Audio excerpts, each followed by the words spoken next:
don't know about y'all, but I'm just here for Kurt Russell in the lap dance. I was here for the lap dance. All the lap dance, all the lap dance, yeah. I was here for it.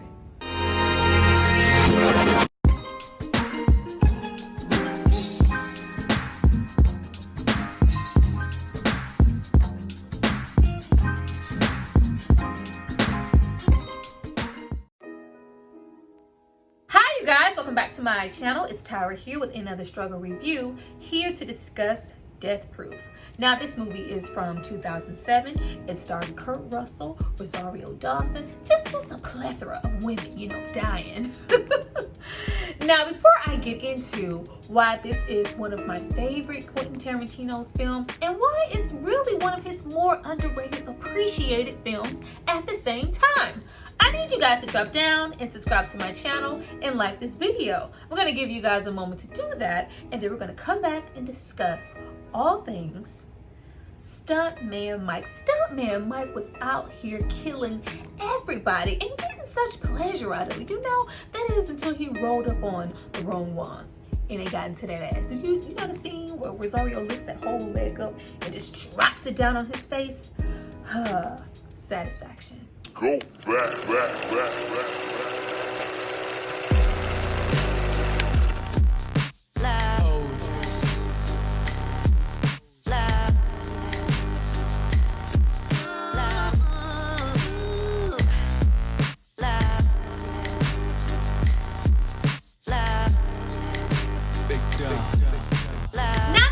Hopefully subscribe to see more of me. Let's get into this movie. But before we jump into the video, I have to give a shout out to the person who paid for and requested this video. So if you happen to get your whole Quentin Tarantino life, it's not because of me, it's because of this person right here. Thank you so much for supporting me and paying for this bomb ass content.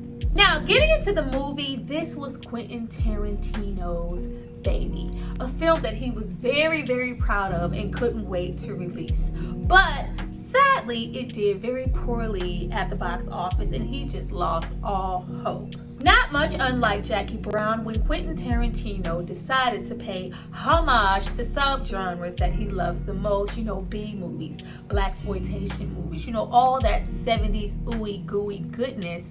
It underperforms in comparison to movies like Pulp Fiction, Kill Bill, and Django. But unlike those, this is a complete and utter homage to GrindHouse movie, so much so that it was supposed to be originally released as a double feature with the infamous Planet Terror. Now, GrindHouse films are, you know, those B movies, that exploitation, those biker films, blaxploitation, monster movies, revenge slasher films. Now, majority of them were rough cuts, really choppy, really grainy, dubbing, cheaply made movies. And Quentin Tarantino decided to pay tribute to that in every sense of the word with this film, through its opening, the letterhead, the intense car chase scenes, all the good violence, the music, and most definitely Stuntman Mike. Now, immediately, Quentin Tarantino decides to hit us with the old bait and switch,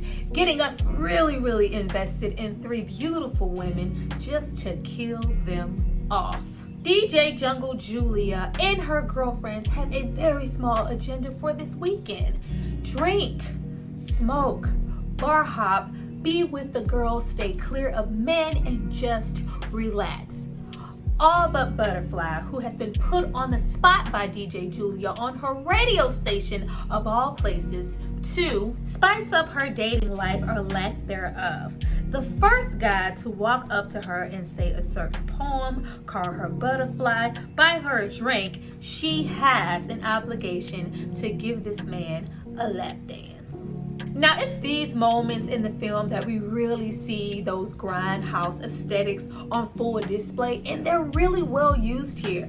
Quentin Tarantino did a really good job recapturing that moment, and we get into those conversations. If he can't do anything else, Quentin Tarantino can write a script that gives us great conversation that not only, it's very inclusive, it displays all of these women's, personalities. They're very sassy, very independent, very witty, very opinionated. Like, he does a really good job of character building here. And a bulk of the film is leveraged on it. There isn't a ton of things going on in this movie or in the scenes. We really spend a lot of time with these three women talking. We have these really great conversations that contribute to this great character building. We have this rural Texas, Austin atmosphere, all of this great music, and really, really great build-up, especially with these three women. They are together, they seem very strong, they seem very self-aware. The situation seems really, really safe. For the most part, they feel very aware of their surroundings, especially Butterfly, because we notice, just like her, that they are being followed. Now, unlike what we had the ladies share before about this just being strictly a moment for the girls and no guys, we immediately begin to see them let their guards down for their better judgment based off of comfort and familiarity. Hey, I said this and that about men, and we can't have men hear this and that. But we know these guys. They're familiar. Meanwhile, they are trying to get them drunk and waiting for an opportunity to take advantage of them. Hey, I'm kind of off, guys, at the moment, but hey, if you beg me well enough, then I'll go to the car and make out with you. You're familiar. You're trusting. Why wouldn't I have a problem? Hey, I have seen this car, this suspicious, death-proof, spooky-ooky-ass car following us from what it seems, but hey, why wouldn't I be able to trust this quiet stuntman Mike man at the bar?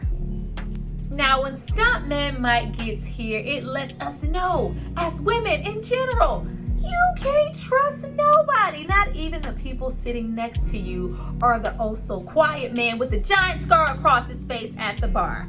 Kurt Russell here as stuntman Mike, he does an exceptional job. Let's spend, 5 minutes on Kurt Russell, or should I say Escape from New York, Tombstone, Backdraft, The Thing, that rugged yet joyful charisma that he has about himself. He's a great actor, he's really charming, all that great sarcasm, great comedic timing. He does not get enough praise or enough credit for all the goodness, curtness that he has given us throughout the years.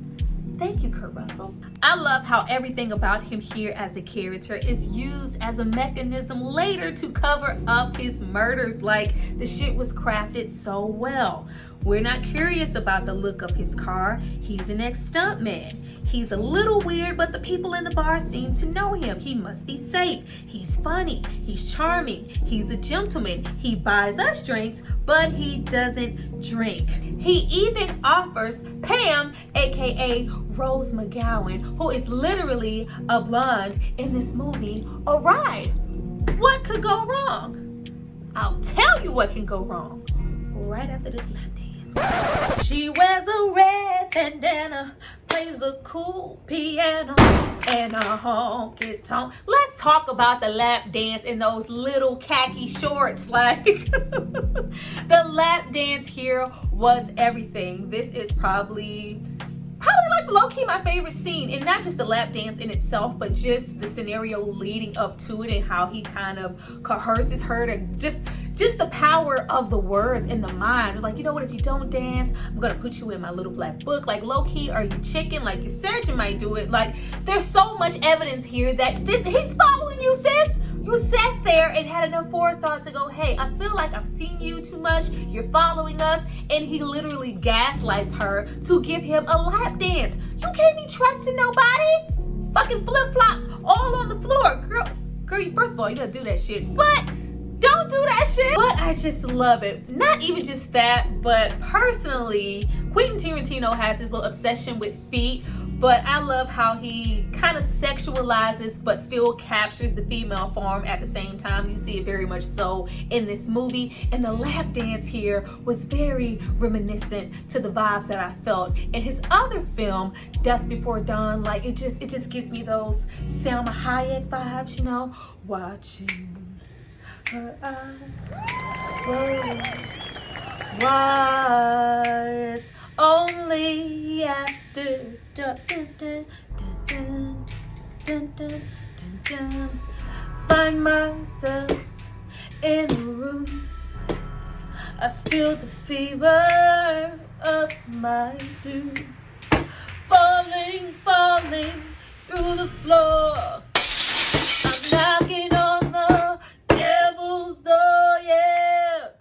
Dun, dun, dun, dun. But immediately all that lap dance goodness goes out of the window when we realize just how crazy stuntman Mike is. Now, stuntman Mike isn't the stuntman that he used to be. Those times are passing. We are getting into that era where things are getting a little more digital and things aren't so realistic to where we would even need a stuntman Mike, and he just can't take it and has lost his damn mind and now gets his kicks killing people, women, in his death-proof car. Like, that whole switcheroo, I love how unaware Pam is. Like, oh, look at that seat, this window. Yeah, that's different, but you know, I'm gonna get in anyway. Get out the car. Like, you're literally screaming no, and that switch instantly happens. Like, he barely pulled out the parking lot. It's just like, okay, you going this way or that way? Up, now you gotta dive in quicker because you're going this way, huh? Well, like, bam. Oh, you know what? I won't even say anything about this. Like, girl, no. The way that he kills these women with this car is so freaking original. Such a cool idea to be a whole serial killer. And you killing people with your car, not just strictly running bitches over. No, you are literally killing somebody next to you in your car. But you have perfected it so much as a stuntman that you hurt yourself just enough not to kill yourself, to heal up, to do it all over again. That is beautiful. So beautiful that when we get into forget the other boys. When we get into that, they're feeling all safe. Even little butterfly in the back. I love how she had her seatbelt on. She's the only one in the car with the seatbelt on. We just know that something is about to happen. And when it happens, boy, is it beautiful. The way that he decided to make that impact happen to where we see every bit of it, that is just basically in slow motion. But even if it wasn't in slow motion, he like replays shit back in different scenarios with each of the characters' deaths.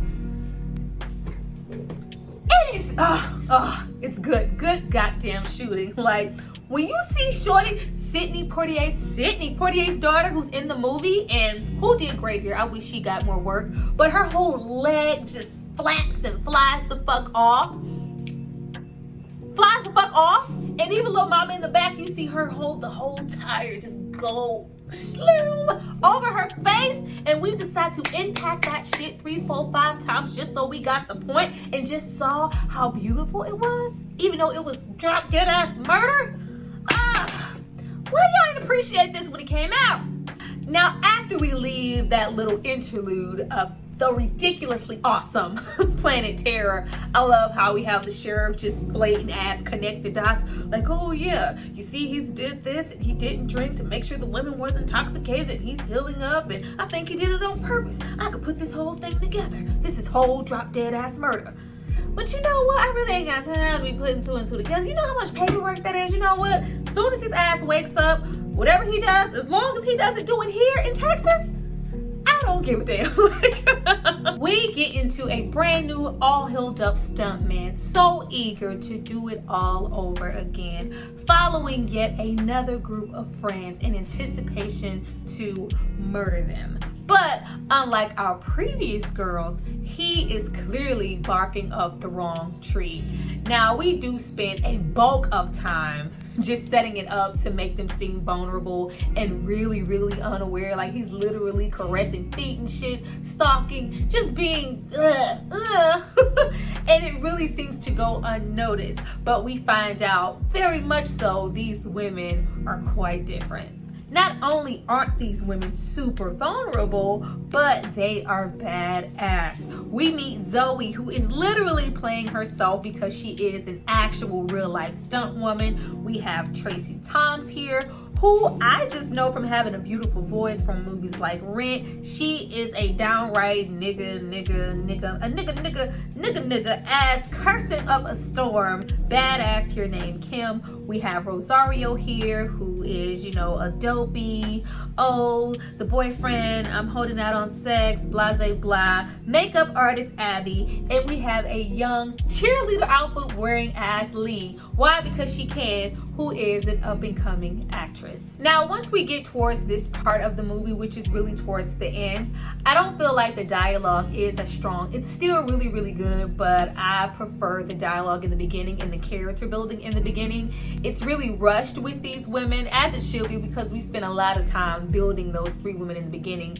And to have us introduced to a new set of friends, we have to introduce a whole new set of concepts and really get us invested in these four women in a short amount of time. But it still very much so works. They are sure to bring up, you know, hey, not only are we aware, but we're strong. One of us is toting a gun. One of us is always dodging death, and we're strong as stunt women. Like, don't mess with me, man. I ain't shit to play with. This is a diverse yet complex group of friends.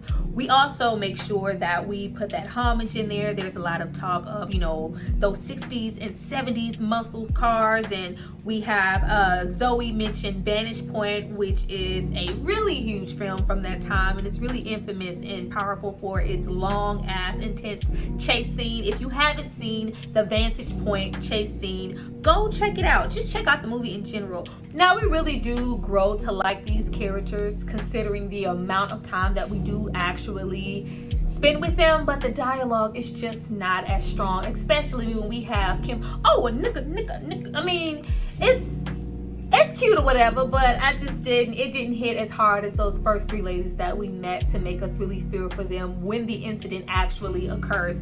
And then we also have stuff going on like them actually getting the muscle car to play shipmates, you know, that whole I'll be your slave, I'll crack your back, and you know, you better moisturize my ass, and them being very, all the ladies who are independent, strong, and fierce, but at the same time, we're willing to leave a friend behind with a complete questionable stranger, Lee, who thinks that she's a porn star, but you know, go off. Now, even though they are way too eager just to say fuck a friend and use her for collateral for this goddamn car, all of that is forgotten once we actually realize what shipmates is. I didn't know what it was, but when we actually see it's you on the hood of a car going as fast as it possibly can, and you're holding on for dear life, and nothing is standing between you and death except for a goddamn belt.